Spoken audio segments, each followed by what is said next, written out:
Hello, class. My name's Daniel Cardenas, and I'm here to persuade you why you should spend less time on your phone and social media, and be more open to the open world, and not be lost in the world of social media because this can affect your mental health, mentality, etc.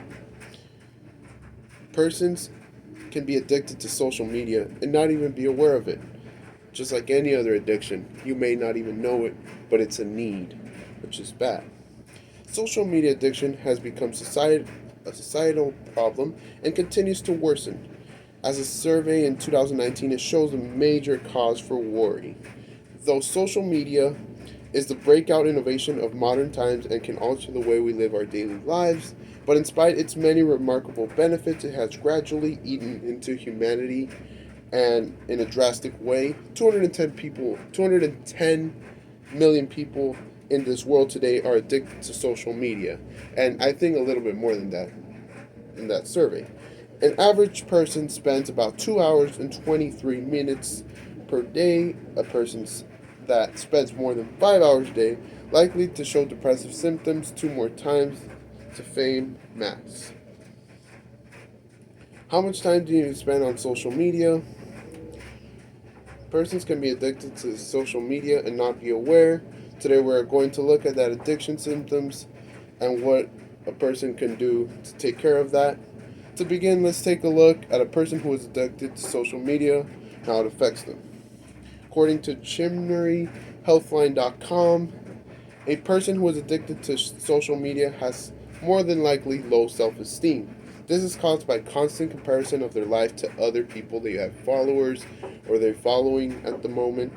They are in regular state of depression and anxiety, shutting the real world and their loved ones around them because of the feeling of worthlessness and rejection. Most importantly, there is a fear of missing and believing that everyone is fun and they're not. They're not perfect, Just like Instagram, Facebook, WhatsAppers, Google Plusers, YouTubers, etc. Those influencers, whether it be bodybuilding or it be modeling, you don't feel good enough. Oh, I'm not buff enough, because they do use Photoshop, they use steroids. They just like the Liver King just got exposed right now. There's many things that you don't know behind the scenes. I feel all of this stuff we just talked about plays a negative role and adds psychological depression to them and becomes an addiction. Now that we have seen how harmful and damaging social media can be to one another, let's take a look at how we can rid ourselves from this addiction. We can rid ourselves from this addiction by doing the following: consolidating their devices and getting rid of all unwanted apps. We should get rid of all our wanted apps, non-productive at least. Restrain from constantly checking our phones and set a time limit for browsing. Of course, if you're in the field of working for cell phones, don't do that. Well, this is more for people in general, for the audience. Turn off all notifications and purging their friends list. Getting rid of all persons they don't know and keep the ones that they only know, and add substance to their lives. Most importantly, distance yourself from your phone and all the trappings of social media, such as apps, videos, short YouTube Shorts, which is big right now.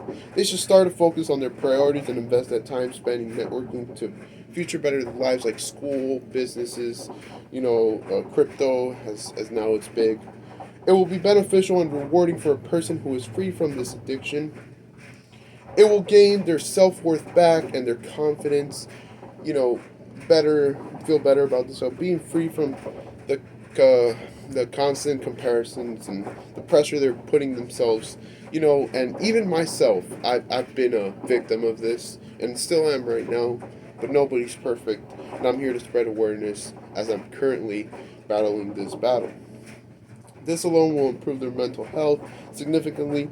The feeling of anxiousness will never be over, unless you take these steps, obviously.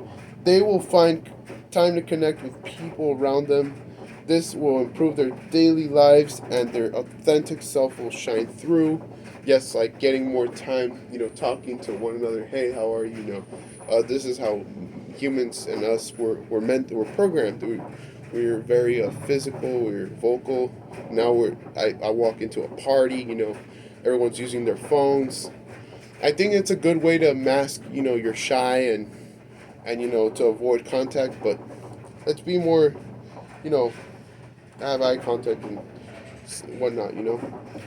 Well, to conclude, we found out that people can be addicted to social media and not be aware of it, as I stated in my introduction, which can cause them to have low self esteem and be more prone to depression. But most importantly, we have also found that if a person does have social media, they should try to detox and get rid of themselves from this addiction.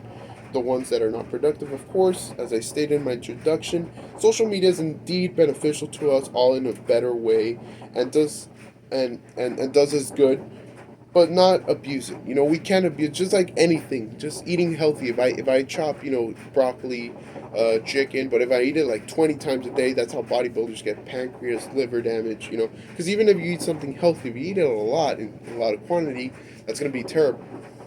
Just like steroids.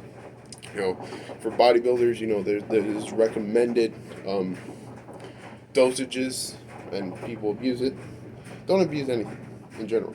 This goes for everything, not just social media. I truly believe if we all work together, we can contain this problem that is affecting our society in our modern era and better ourselves as a person every day. Thank you, class.